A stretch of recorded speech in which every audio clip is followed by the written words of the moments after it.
Assalamualaikum warahmatullahi wabarakatuh. Saya dari kelompok 4 Muhammad Rio Ardi akan mempresentasikan Sendiri. teknologi mobil listrik. Bagaimana cara kerja teknologi mobil listrik? Halo Pak. Teknologi mobil listrik bekerja dengan memanfaatkan satu atau beberapa motor listrik untuk menggerakkan mobil. Heeh. Berikut adalah gambaran umum bagaimana mobil listrik bekerja. Heeh. Satu, sumber daya listrik. Mobil listrik menggunakan baterai Bentar, kami tanya sama dia sebagai tuh Pak. sumber daya Yang utama. apa Baterai nge-upgrade ini disimpan di dalam listrik mobil sekarang dan ini? biasanya terdiri dari sel-sel lithium ion yang telah menjadi Yang kemarin pilihan itu kan Bapak suruh umum tanya untuk sama Bapak itu. aplikasi kendaraan listrik karena kepadatan energi yang tinggi. Kebetulan kami langsung tanya Dua, Pak Bayu. pengisian baterai. Datanya itu beda. Baterai mobil listrik dapat diisi ulang Iya, menggunakan filenya listrik beda. dari sumber daya eksternal, seperti stasiun pengisian atau stop kontak Kalau cepat. mesin yang pertama dikirim pertama itu Proses tuh betul. pengisian dapat dilakukan dengan menggunakan Iya. kabel pengisian Terus yang ada terhubung mesin yang langsung ke mobil, tiga tuh yang mirip dengan pengisian ponsel atau perangkat bukan ke listrik lainnya. itu Bayu. 3. Sistem kendali. Mobil listrik dilengkapi dengan sistem pengendalian pintar yang mengatur penggunaan energi baterai dan mengoptimalkan efisiensi kendaraan. Sistem ini juga dapat memonitor kinerja motor listrik dan mengatur distribusi daya untuk memaksimalkan Iya. jarak tempuh per pengisian. 4. Tak, nanti aku Motor tanya Rio. listrik. Motor listrik digunakan untuk Nah, tapi mengubah tanya Rio energi nanti aku listrik lebih dari ngerti baterai menjadi tapi aku gerakan nggak. mekanis yang mendorong roda mobil. Motor listrik ini biasanya lebih sederhana daripada mesin pembakaran dalam kendaraan konvensional, Iya ya Pak, siap. tetapi mampu memberikan torsi tinggi secara instan untuk percepatan yang Yuk. responsif.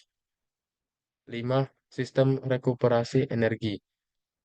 Mobil listrik sering dilengkapi dengan sistem rekuperasi energi yang memanfaatkan energi kinetik saat mobil melambat atau berhenti untuk menghasilkan daya kembali yang disimpan kembali ke baterai. Hal ini membantu memperpanjang jarak tempuh mobil dengan memanfaatkan energi yang biasanya terbuang pada sistem pengereman konvensional.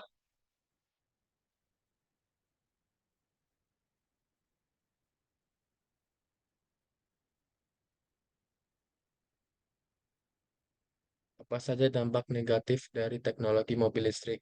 Satu, pembuatan baterai. Mobil listrik, baterai mobil listrik memerlukan bahan-bahan seperti litium, kobalt, dan niken yang diperlukan untuk pembuatan sel baterai. Proses penambangan dan pengolahan bahan-bahan ini dapat menyebabkan kerusakan lingkungan dan mempengaruhi wilayah-wilayah di mana bahan-bahan tersebut ditemukan.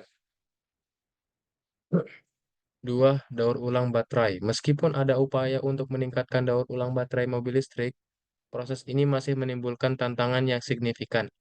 Baterai yang dapat mengandung material berbahaya yang sulit didaur ulang, dan infrastruktur daur ulang baterai yang masih belum sepenuhnya dikembangkan. Tiga, ketergantungan pada sumber daya. Penggunaan baterai membutuhkan sumber daya yang signifikan dalam hal energi dan material. Proses manufaktur baterai menyebabkan emisi dan dampak lingkungan yang signifikan jika tidak diatur dengan baik.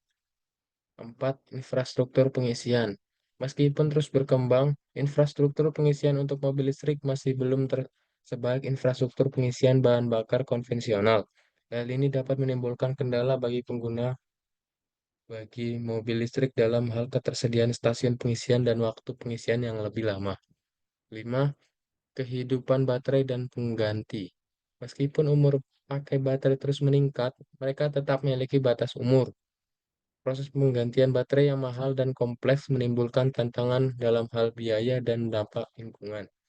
6. Pembangkit listrik. Meskipun mobil listrik sendiri tidak menghasilkan emisi gas buang, pembangkit listrik yang digunakan untuk menghasilkan listrik yang digunakan untuk mengisi baterai masih dapat menghasilkan emisi jika berasal dari sumber energi fosil. Kesimpulannya, dengan terus berkembangnya teknologi baterai dan infrastruktur pengisian, mobil listrik semakin menjadi pilihan yang menarik bagi masyarakat yang peduli lingkungan dan mencari alternatif transportasi berkelanjutan. Dengan demikian, dapat memahamkan tentang peran teknologi ini dalam mengubah industri otomotif menjadi masa depan yang lebih berkelanjutan. Sekian dari kelompok 4. Assalamualaikum warahmatullahi wabarakatuh. Thank you.